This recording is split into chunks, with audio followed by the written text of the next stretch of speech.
So let me carry on today. I'm really excited about today's sharing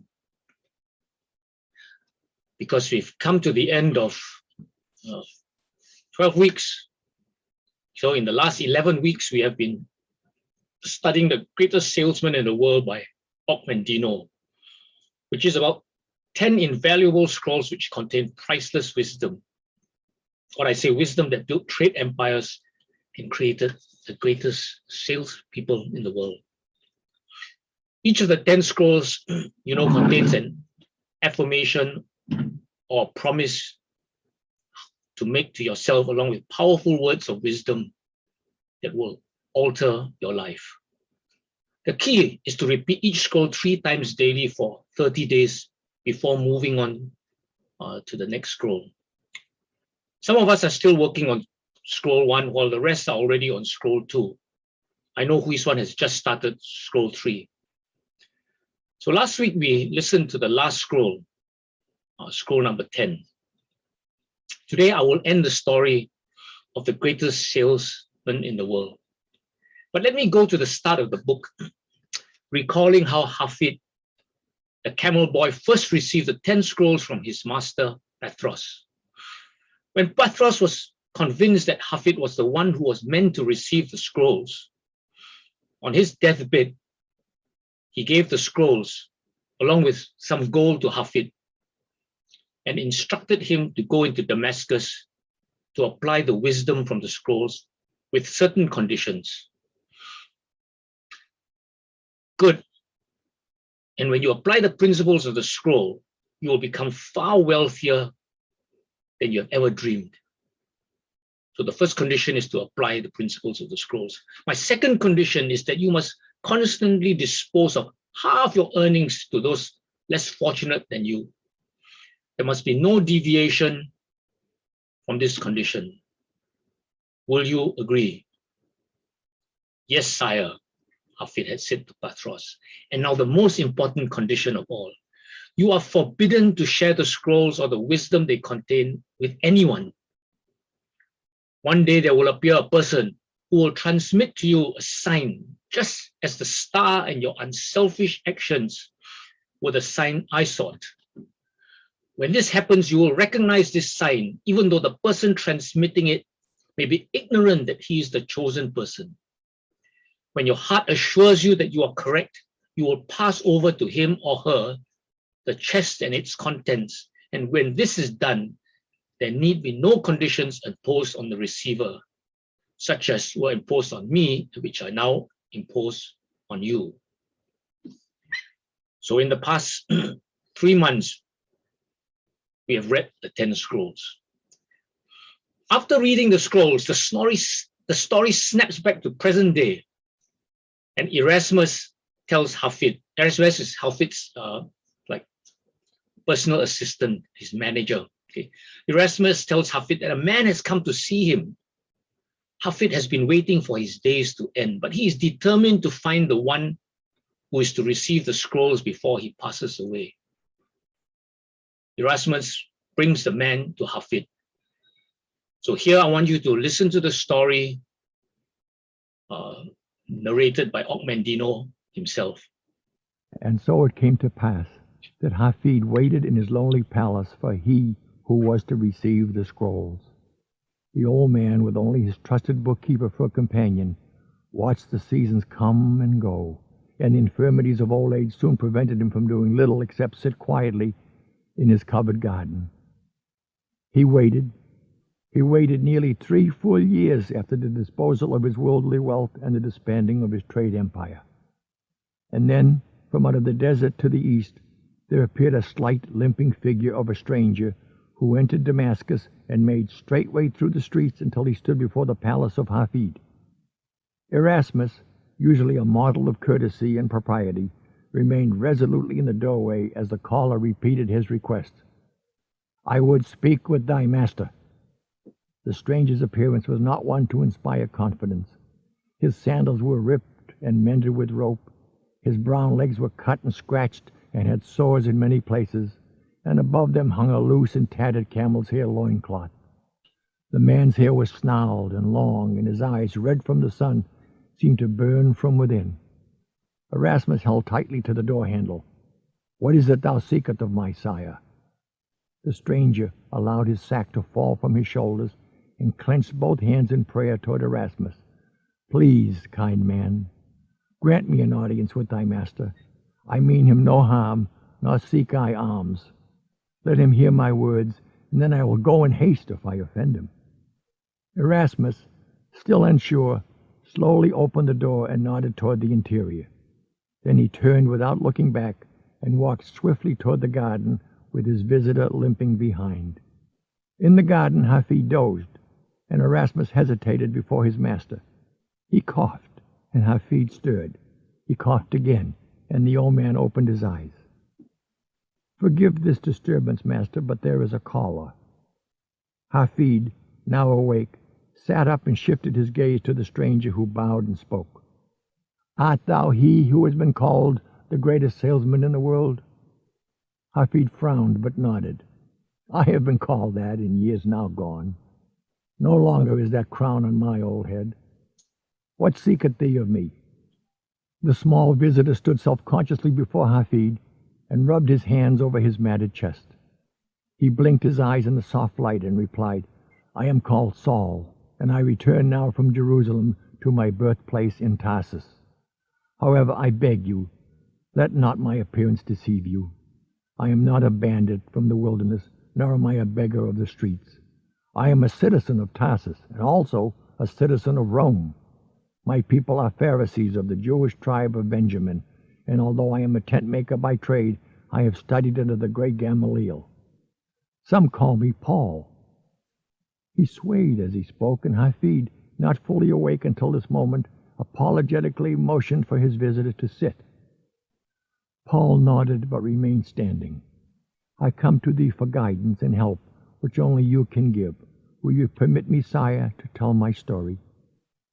Erasmus, standing behind the stranger, shook his head violently, but Hafid pretended not to notice. He studied the intruder of his sleep carefully and then nodded. "I am too old to continue to look up at thee. Sit at my feet, and I will hear you through." Paul pushed his sack aside and knelt near the old man, who waited in silence.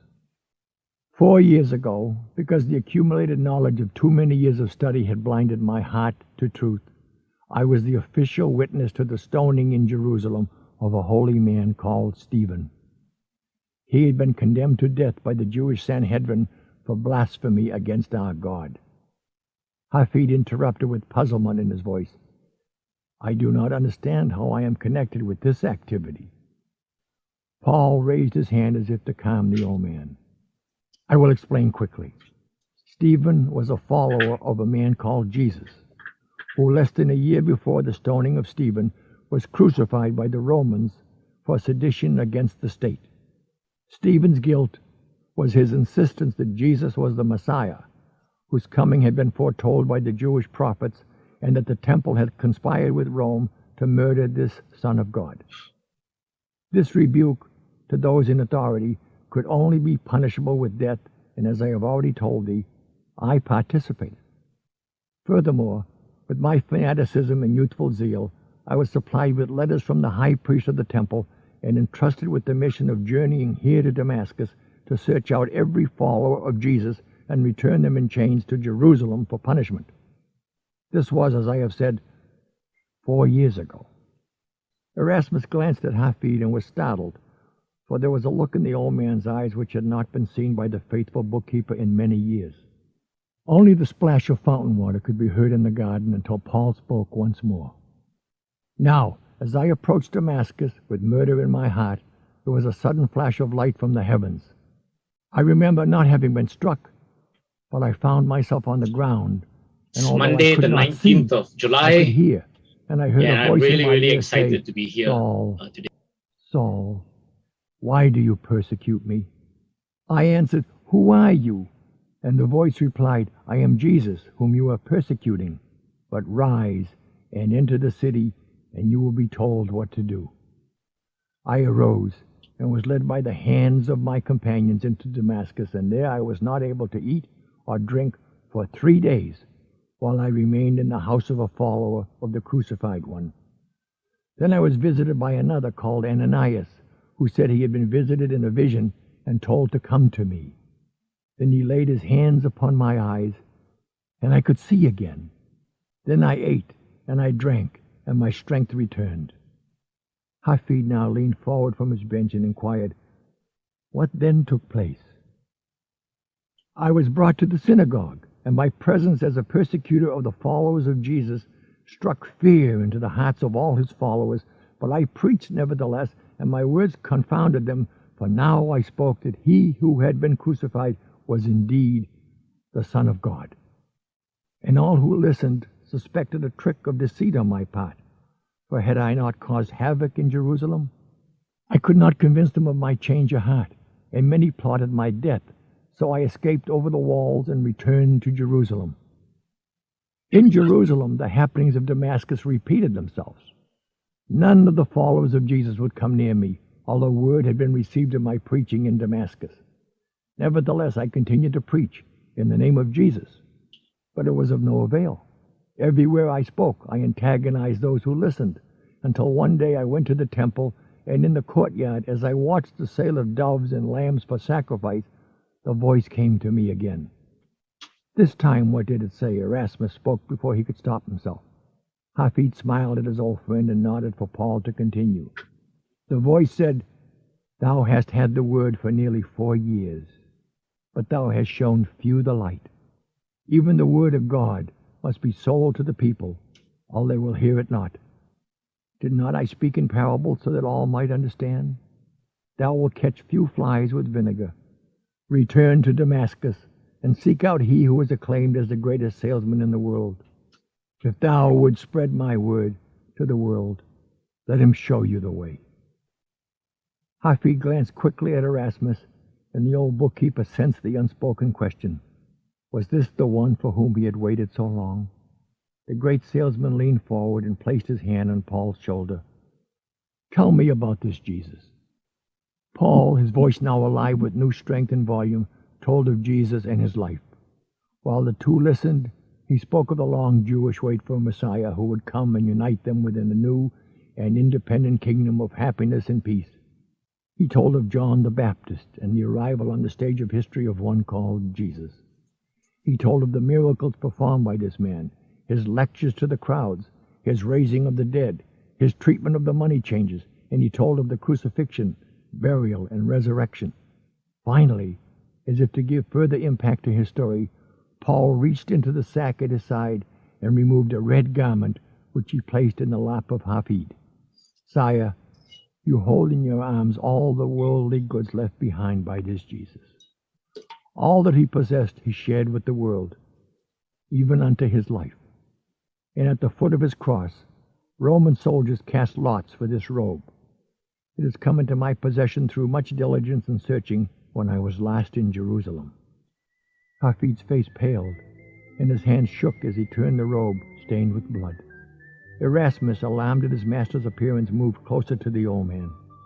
Hafid continued to turn the garment until he found a small star sewn into the cloth, the mark of Tola, whose guild made the robe sold by Pathros.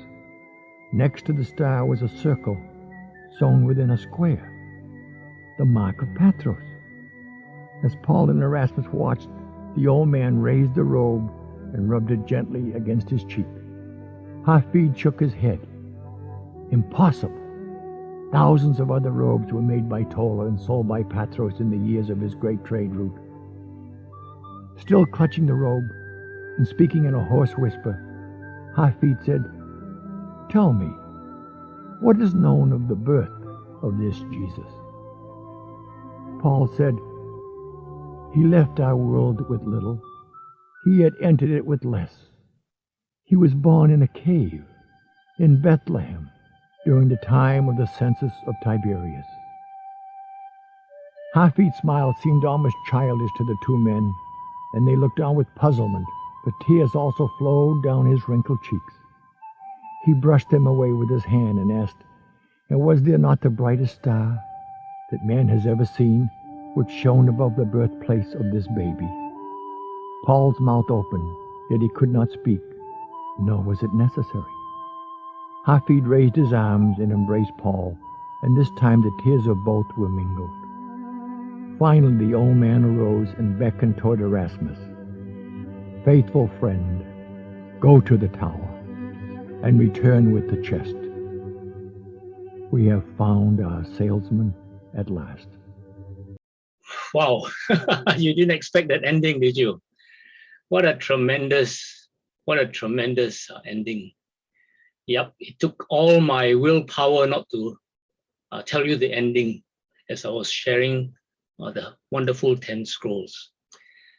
And really, that really is the principle. We give to people what is priceless, and